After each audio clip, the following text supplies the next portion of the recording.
Okay, before we start to talk about the Parsha, I want to begin with a story, being that we are about to enter into the month of Elul.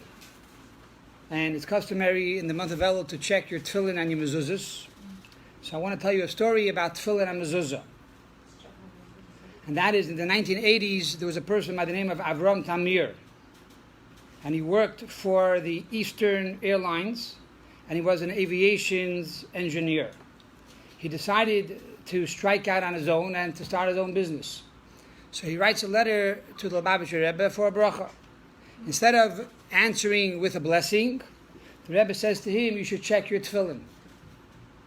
So he brings his tefillin into the local sofer, and the sofer opens it up, and he sees that the crowns on the letters are a little shvach, it's a little weak. And you know that there are 7 letters that require crowns. That the letters of Shatnez Getz, Shin, Ayin, Tes, Nun, Zayin, Gimel, Tzadik. Those letters require a crown. It's a halacha, a law from Moses at Sinai. And the crowns were a little bit shvach, so he fixed them up. He put more ink on it, and made it strong, and gave it back to the person. He said, I fixed your tefillin. And so Avram Tamir sends a letter back to the Rebbe. I checked my tefillin. They found a problem with the crowns. And now I want a bracha for a business. The Rebbe responds again, check your tefillin. So this time, he decided, instead of bringing the tefillin to a local sofer in Miami, he's going to send it to New York.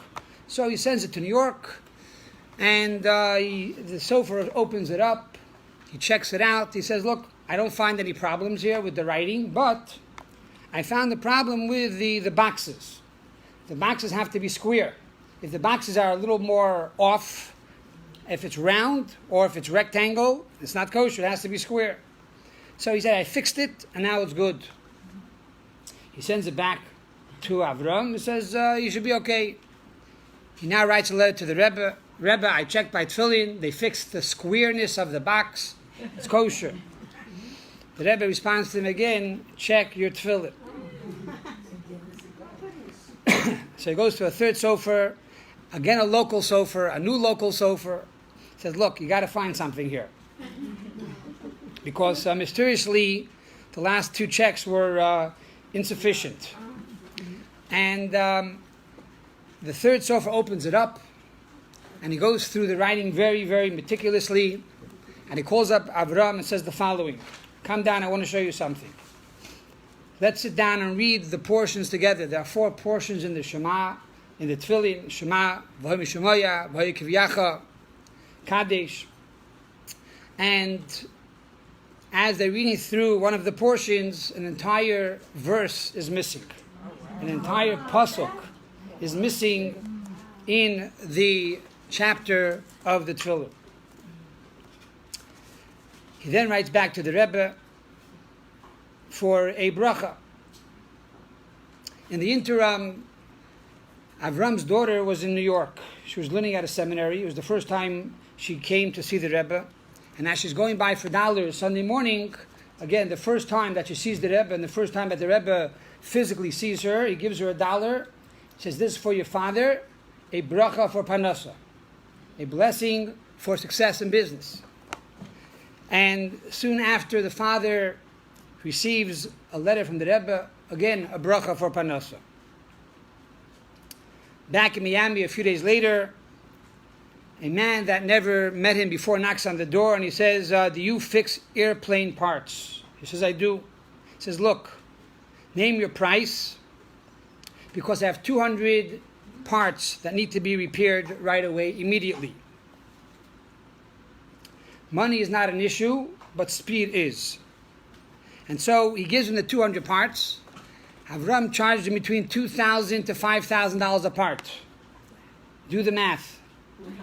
It's anywhere between $600,000 and $1 million he made overnight because he checked his tefillin. And I wonder what verse was missing. this time he wrote back to the Rebbe to thank him for the blessing, and the Rebbe again responded, bracha v'atzlacha on all of your efforts. We see over here the importance of checking one's tefillin and mezuzah in the month of Elul, and to have kosher tefillin and mezuzos. And as the Rebbe tells us, it's not only good for parnasa, for earning a living, but for health and success and shalom bayis.